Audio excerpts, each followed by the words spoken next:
သမီးအဲ့ဒီလိုရိုင်းဆိုင်တဲ့စကားမျိုးလုံးဝမပြောသင့်မှန်းသိခဲ့ပေမဲ့လည်းအဲ့ဒီအချိန်တုန်းကတော့ပါဇက်ကအလိုလိုထွက်သွားခဲ့မိတာပါနှစ်အတော်ကြာအောင်ဘဲပြောက်လို့ပျောက်မှန်းမသိပဲအစအနားဖြောက်နေခဲ့တဲ့သမီးရဲ့အမတ်ကေဒီကိုဖေဖေကအိမ်ကိုရုတ်တရက်ကြီးပြန်ခေါ်လာခဲ့ပါတယ်သူပြန်ရောက်လာတော့မေမေကသမီးကိုအခန်းထဲသွားပြီးနှုတ်ဆက်ခိုင်းတယ်သမီးကလည်းအမဖြစ်သူကိုတွေ့ရလို့တကယ်ကိုစကားတွေအများကြီးပြောချင်ခဲ့တာပေါ့ဒါပေမဲ့အဲ့ရပေါ်မှာလဲနေတဲ့ကေတီကအားအင်တွေလုံးဝကုန်ခန်းနေပြီးလူကောင်းတယောက်လိုမဟုတ်ပဲထူဆန်းဆန်းအတန်ပလန်တွေကိုပဲတောက်လျှောက်ပြုလုပ်နေခဲ့ပါတယ်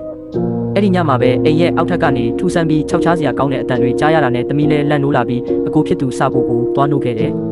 စာဖို့ကတော့နှစ်ချက်ကြီးတက်ပြီးအိတ်နေတာမို့ဘာမှမသိပဲအပြင်ကတောခွေးတွေအော်နေတာနေမှာပါလို့ပဲပြောပြီးဂယုမဆိုင်ခဲ့ပါဘူးဒါပေမဲ့သမီးကတော့တေချာပေါက်သိနေတယ်သမီးကြားလိုက်ရတဲ့အတန်ကတောခွေးတန်မဟုတ်ဘူးဆိုတာကိုပါမကြခင်မှာပဲဖေဖေလည်းနိုးလာပြီးကေတီဘယ်မှာလဲဆိုပြီးစိုးရိမ်ကြီးနဲ့မေးပါတယ်မေမေကလည်းအိယာဘေးကိုလှည့်ကြည့်လိုက်တဲ့အခါမှာကေတီတယောက်ရှိမနေတော့ပဲအိယာကလွတ်နေတာကိုတွေ့လိုက်ရလို့အားလုံးထိတ်လန့်သွားကြတယ်အဲ့ဒီအချိန်မှာထူးဆန်းတဲ့အော်ဟင်ကြီးတွားတန်တွေကနေရန်တွေထဲကနေထွက်ပေါ်နေတော့မှာပဲနောက်ပြီးသူတို့အားလုံးမမြင်နိုင်တဲ့နေရန်နောက်ကအပေါက်လေးတစ်ခုထဲကနေကေတီကဖုတ်ကောင်တစ်ကောင်လိုတွားသွားပြီးအပြင်ကိုထွက်လာခဲ့တယ်အဲ့ဒါကိုမြင်ချင်းဖေဖေကအခန်းထဲကိုအမြန်ပြေးဝင်ပြီးကေတီကိုအတင်းဝင်လုံးပြီးဖမ်းထိန်ထားလိုက်ရတယ်ကေတီကတော့စိတ်ညို့ညို့အရေးတွေကိုအန်ချရင်အခြေအနေတွေကတကယ်ကိုဆိုးရွားနေခဲ့တာပါနောက်တော့မေမေနဲ့ဖေဖေကကေတီကိုအခန်းတစ်ခုထဲမှာတုတ်ပိတ်ထားလိုက်ကြတယ်ဒါပေမဲ့သမီးကအမဖြစ်သူကိုစိတ်ပူမိတာနဲ့အခန်းတကားဝကိုသွားပြီးချောင်းကြည့်ခဲ့မိတယ်အဲ့ဒီအချိန်မှာကေတီကမေမေသမီးတို့ကိုငငယ်ကဆိုပြလေးရှိတဲ့တားချော့တေးကိုဆိုနေတာကြားလိုက်ရလို့သမီးလည်းအံ့ဩပြီးကေတီနင်းတချင်းဆိုနေတာလားလို့မေးလိုက်တယ်အဲ့ဒီမှာတင်ကေတီကတကားကြားကနေငါအခုစကားလဲပြောတတ်ပြီးတချင်းလဲဆိုတတ်ပြီးလို့ပြန်ပြောလာပါတယ်သမီးလည်းကြောက်ကြောက်လန့်လန့်နဲ့ဖျားရည်ငါမေမေကိုတွားခေါ်ဦးမယ်လို့ပြောတော့သူကမလုပ်ပါနဲ့လူဒီရဲ့